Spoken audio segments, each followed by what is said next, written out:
Hello everyone, welcome to study with Salil. आइए देखते हैं परसेंटेज के इस टाइप के क्वेश्चन को आप कैसे सॉल्व करेंगे। फर्स्ट क्वेश्चन है, ए बी से 75% कम है, सी ए व बी से के बीच का अंतर 75% है, सी ए से कितने प्रतिशत अधिक है। तो देखो इसको हम कैसे सॉल्व करेंगे। सबसे पहले हमें ए बी सी का रेशियो निकालना पड़ेगा। तो यहाँ पे ए और बी और यहाँ सी, ए बी सी का जब हम रेशियो निकालेंगे यहाँ से तो ये हो जाएगा। देखो इसमें क्या कहा गया, ए बी से 75% कम है। तो 75% कम का मतलब क्या है, 25%। तो 25/100 करेंगे तो ये हो जाएगा 25 एकम 25 और 25 चौको 100। तो यहाँ पे ये कहा गया ए बी से 75% कम है। तो यहाँ पे अगर हम देखें बी अगर 4 है तो यहाँ पे ए कितना हो जाएगा 1। अब इसमें कहा गया सी, अब यहाँ से सी का मान निकलेगा, ए व बी के बीच का अंतर 75% है। तो देखो इन दोनों का हम डिफरेंस लेंगे। तो सबसे पहले हम क्या करेंगे, देखो 75% का मतलब क्या है, 75/100। तो यहाँ पे 25 दिया 75 और 25 चौको 100 होता है यहाँ पे, तो 3/4। जब हम इन दोनों का डिफरेंस लेंगे तो यहाँ पे 3 बनेगा, लेकिन हम ऐसा डिफरेंस बनाएंगे जो यहाँ 4, जो 4 से 4 कट जाए। तो यहाँ पे हम क्या करें, 4 से गुणा कर दें तो ये हो जाएगा 4:16। बोलो ये बात समझ में आया।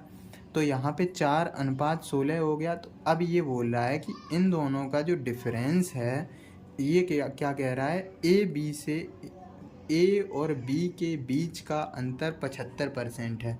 तो यहाँ से सी का मान क्या हो जाएगा, इन दोनों का जब हम डिफरेंस लेंगे तो ये हो जाएगा 12 गुणा और यहाँ पे 4 तिया 12 हो जाएगा। तो यहाँ तो देखो सी का मान कितना हो गया, 9 हो गया। अब इसमें ये कह रहा है सी ए से कितने प्रतिशत अधिक है। अब देखो सी ए से कितना प्रतिशत अधिक है, तो ये हो गया 5। देखो यहाँ पे अंतर कितने का है, 5 का। अब ए से तुलना कर रहा है तो बटे में 4 कर देंगे और गुणा में 100%। तो गुणा में जब हम 100% करेंगे तो 500/4%, 500/4% को हम लिख सकते हैं 125%। 125% हमारा राइट आंसर हो गया। अब क्वेश्चन नंबर 2 देखते हैं, इसको हम कैसे सॉल्व करेंगे। इसमें ये कहा गया है ए बी से 25% अधिक है और बी सी से 40% कम है और सी डी से 30% अधिक है, तो ए डी से कितने प्रतिशत कम है। सबसे पहले हम ए बी सी डी का रेशियो निकालेंगे। तो यहाँ पे ए बी से 25% अधिक का मतलब है 125/100। तो 125/100 का मतलब है 25 पंचे 125 चौको 100। तो यहाँ पे इसका रेशियो 5:4 आ जाएगा। ऐसे बी रेशियो सी निकालेंगे तो 40% कम का मतलब क्या हो जाएगा, 60/100। तो 60/100 का मतलब हो जाएगा 3:5। ऐसे ही अगर हम सी और डी का अनुपात निकालें तो 30% अधिक का मतलब 130/100। तो यहाँ पे ये हो जाएगा 13:10। 13:10 हो गया। अब इसमें ये कहा गया है कि ए डी से कितने % कम है। तो ये 5 से 5 कट गया। अब हम निकालेंगे यहाँ से ए और डी का रेशियो। तो ए और डी का रेशियो क्या हो जाएगा, 13 तिया 39 और 10 चौको 40। तो यहाँ से ये कहा गया ए डी से कितने प्रतिशत कम है। तो कितना कम है, यहाँ पे ये हो जाएगा 1 और डी से तुलना कर रहा है बटे में 40 और गुणा में 100%। तो यहाँ से 100/40 का मतलब है 2.5%। तो 2.5% हमारा राइट आंसर हो गया।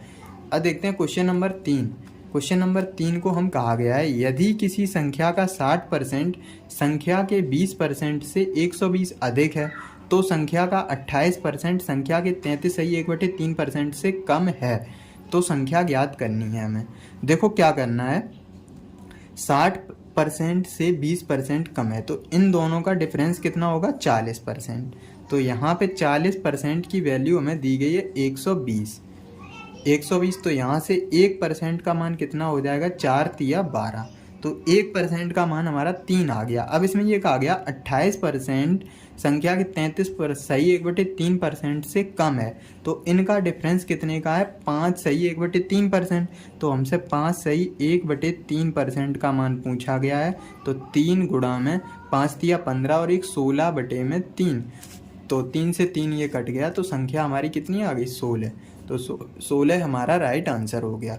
आइए देखते हैं क्वेश्चन नंबर 4 को हम कैसे सॉल्व। यदि x का 22% 150 है, x का 22% कितना दिया गया है, 150 दिया गया है हमें, तो यहाँ पे ये हो जाएगा x का 22% बराबर यहाँ पे और बटे में z का 22%, z का 22% इज इक्वल टू हमें दिया गया है 150 और बटे में 300।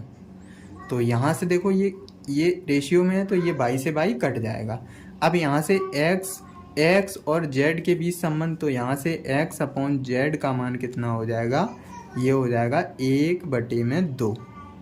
यहाँ से संबंध पूछा गया तो x बराबर यहाँ से क्या आ जाएगा, x इक्वल टू देखो 2x इक्वल टू यहाँ पे z, तो यही हमारा रिलेशन हो गया, यही राइट आंसर हो गया।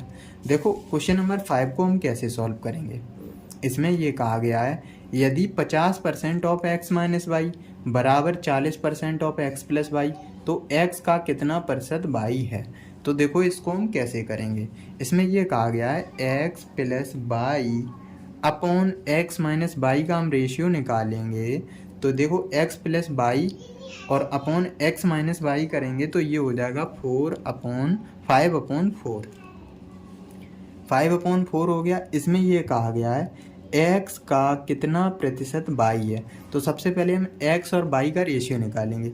इसमें हम योगांतरा अनुपात लगाएंगे, तो देखो कैसे x अपॉन y का जब हम मान निकालते हैं तो यहाँ पे 5 + 4 हो जाएगा अंश में और नीचे 5 - 4, तो यहाँ से 9/1 बन जाएगा। तो 9/1 आ गया। x अपॉन y का मान क्या हो गया, 9/1। तो x का मान 9 है, y का मान 1, तो x का मतलब हो जाएगा 9/9 हो जाएगा। और यहाँ पे कितना परसेंट y है, तो y का मान 1 और गुणा में 100%, तो यहाँ पे 100/9 100/9% को हम लिख सकते हैं 11 सही 1/9%।